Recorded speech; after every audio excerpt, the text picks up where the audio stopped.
आजचा दिवस विशेष होता. आज खरं तर माझ्या सुट्टीचा दिवस होता, 1 जानेवारी असल्यामुळे. पण जुना अनुभवी एम्प्लॉई असल्याचं सांगत माझ्या मॅनेजरने मला कन्व्हिन्स केलं आणि मला ऑफिसला जावं लागलं.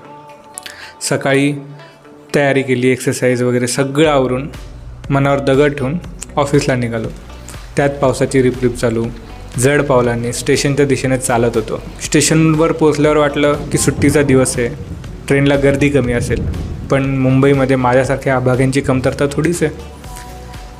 ट्रेन अगदी गच्च भरलेली होती. उभं राहायलासुद्धा जागा नव्हती. हीच परिस्थिती शेवटी उतरेपर्यंत होती.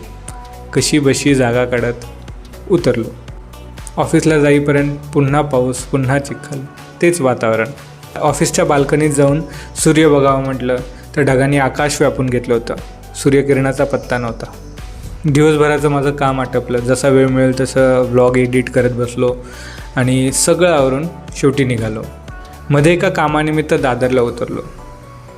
इतकी सगळी गर्दी बघून सकाळी जी स्वतःची दया येत होती ती आता या सगळ्यांची येऊ लागली होती. मनात आलं, नवं वर्ष फार कमी लोकांसाठी उत्सव म्हणून येतं. बऱ्याच जणांसाठी जबाबदाऱ्यांमध्ये तसूभरसुद्धा फरक पडत नाही. हे सगळं बघून माझ्यासोबतच असं का होतं हा प्रश्न अगदी गौण वाटू लागला.